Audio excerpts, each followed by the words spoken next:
हर हर महादेव।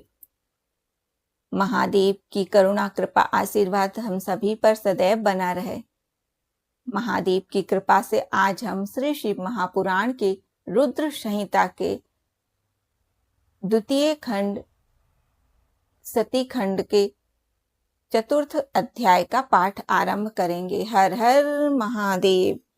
वक्रतुंड महाकाय सूर्यकोटि समप्रभा निर्विघ्नं कुरु मे देवो सर्वकार्येषु सर्वदा।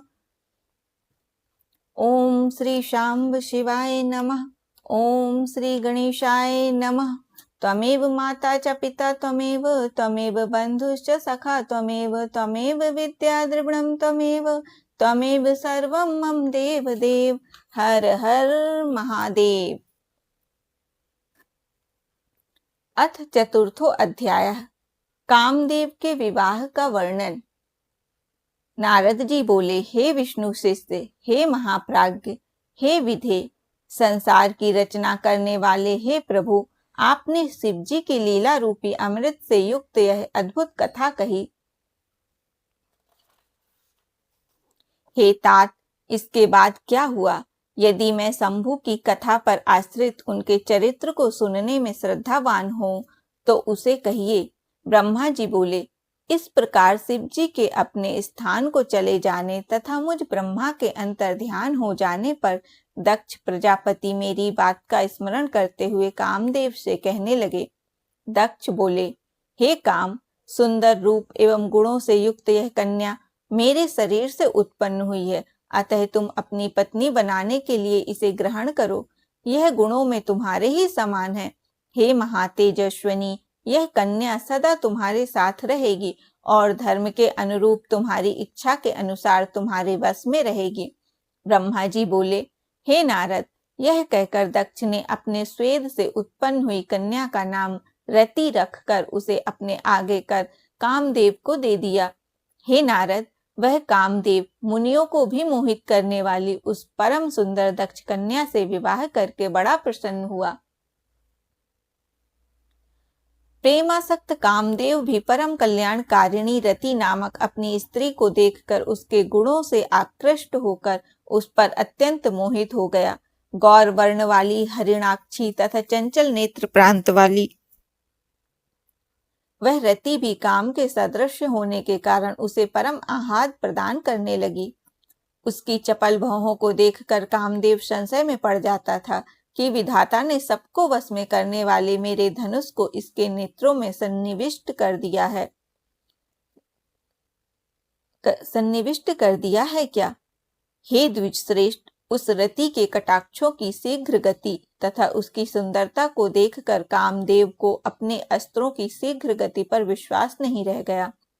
उसके स्वाभाविक रूप से सुगंधित तथा मंद श्वास वायु को सूंघकर कामदेव ने मलय पवन के प्रति अपनी श्रद्धा का त्याग कर दिया। सुंदर लक्षणों से युक्त तथा पूर्णिमा के चंद्रमा के समान उसके मुखमंडल को देखकर कामदेव उसके मुख और चंद्रमा का भेद करने में असमर्थ हो गया। स्वर्ण कमल की कली के समान उसका वक्ष स्थल भ्रमर से वेष्टित कमल की भांति सुशोभित हो रहा था। उसका कठोर, स्थूल एवं उन्नत वक्ष स्थल का मध्य भाग नाभि पर्यंत लटकने वाली लंबी, पतली तथा चंद्रमा के समान स्वच्छ माला धारण किए हुए था। वह कामदेव भ्रमर की पंक्तियों से घिरी अपनी पुष्प धनुष की प्रत्यंचा को भी भूल गया और उसे देखना छोड़कर बार बार उसी रति की ओर एकटक देखने लगा। चारों ओर त्वचा से परिवेष्टित उसकी नाभि का रंध्र अत्यंत गंभीर था। उसके मुख कमल पर दोनों नेत्र लाल कमल के समान प्रतीत हो रहे थे।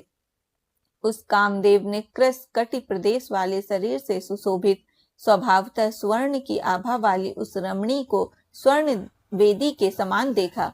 कदली स्तंभ के सदृश से विस्तृत, स्निग्ध, कोमल तथा मनोहर उसकी जंघाओं को कामदेव ने अपनी शक्ति के समान देखा। लाल लाल पदाग्र तथा प्रांत भाग वाले उसके दोनों पैर रंगे हुए से थे।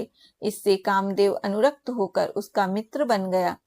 पलाश पुष्प के समान लाल नखों से युक्त, सूक्ष्म अग्रभाग वाले तथा गोलाकार अंगुलियों से युक्त उसके दोनों हाथ अत्यंत मनोहर प्रतीत हो रहे थे।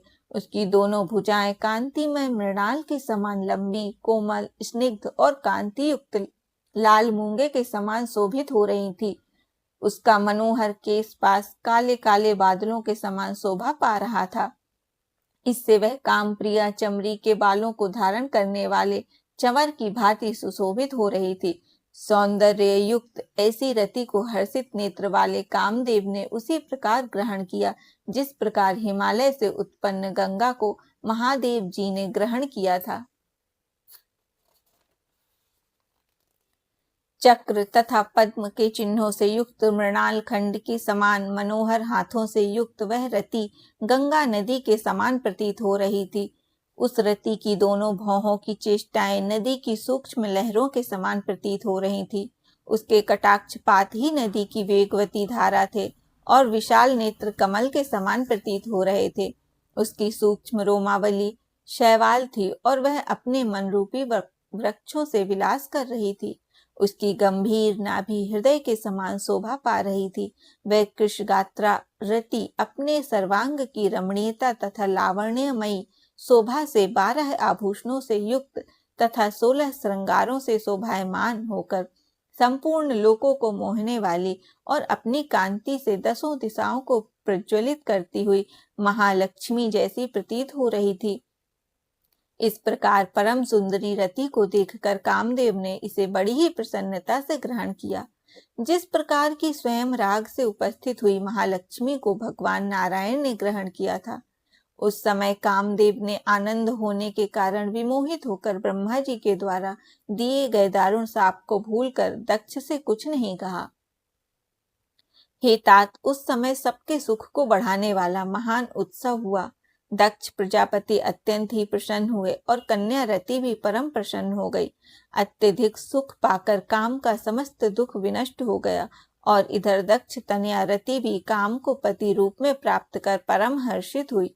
रति से मोहित हुआ गदगद कंठ वाला वह मधुर भाषी काम सायंकाल में मनोहर बिजली से युक्त मेघ के समान दक्ष कन्या रति के साथ शोभा पाने लगा।